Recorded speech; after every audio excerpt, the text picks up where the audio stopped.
out here off Coffs Harbour in about 90 metres of water, and we're going to do what is arguably the most brutal kind of fishing there is, and that's deep water ocean jigging.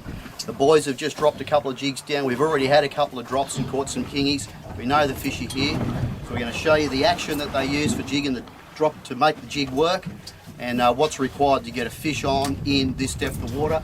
And Barney's into it right now. Oh, get up there. Oh, got it. Yep. Oh, Sue, keep going, mate. More. Keep going. There you go. Straight in like that. Always grab the jig before you bring the fish over the side. Stops the jig from banging the boat, and it's a great assist to lift the fish in. There's no point in ripping your jig all the way back to the surface either. We know the fish are pretty well on the bottom. You don't get it in the first 20 or 30 rips. Stop and let it go back. So Nick's just dropped another big jig down, and he's going to show you and describe to you the jigging action required to get the best out of these knife jigs in deep water to catch kingfish.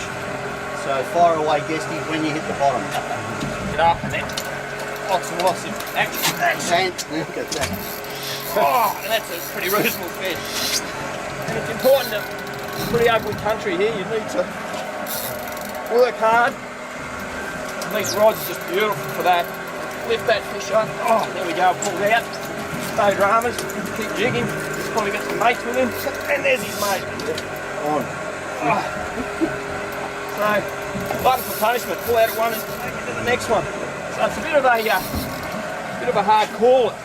Kingfishers' mouths are hard in places, but if you hook the soft part, it's quite easy still to pull that hook out if you go too hard. But on the other hand, if you don't go hard enough, you get crashed into the bottom and you lose all your gear. So it's one of those things. You need to set that drag pretty firm, that's for sure, but not too hard either, because you'll lose more fish than you catch by going too hard. If you can see the action of that rod that we spoke about earlier, the 6-foot solid carbon jigging rod, it's designed to be used with braided line, so it's bending right into the foregrip, and that puts the spring back in the system that monofilament would have had. But as I said, we can't use mono, it's no good out here. So the rod bends right into the foregrip. It reduces the leverage on the angler, and it actually makes it easier for the angler to pump on the fish. Believe me, these things at 300 feet of water pull pretty damn hard. You can see Michael's working hard to get this big kingy up. The tackle is working perfectly. The big spinning reel with the high-speed retrieve and the good drag. The braided line with no stretch, great for hook setting. And the parabolic action carbon jigging rod, it all matches. It's what you need in these conditions. There it is, mate. Okay, we're back on dry land. You saw us out there catching the kingies. We're going to spend a bit of time now detailing what we used and why we used it, and the reasons why that the investment in a good jigging outfit will pay off in the long run. We're going to have a look at the rod first, so let's get into that. You heard us talking about the jigging rod out on the boat and the reason that parabolic action, why it was short. Specifically, those reasons are the butt length that you've got to work with is fairly fixed on most rods. The longer you make the rod, the more leverage the fish has to pull against you, and it's very, very difficult. We've already said this is brutal fishing. If you make that rod shorter and you allow it to bend, the leverage factor comes right down to about equal to the length of the butt. When you pull, you can apply more power to the fish. Very, very efficient. The specific design of these rods means that it's less wear on the angler, and as we've said, once again, brutal fishing, you want to make it as easy on yourself as possible.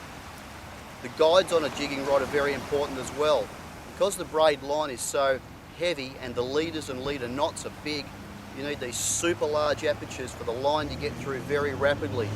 Deep water, we need to get to the bottom fast. We don't want the guides choking the line and impeding the flow of the line, the bait or the jig getting to the bottom. The other very important thing is the reel seat needs to be heavy enough to withstand the massive forces that deep water jigging applies to the outfits. At the very least, a heavy duty Fuji reel seat, and preferably a metal type reel seat, which is very strong.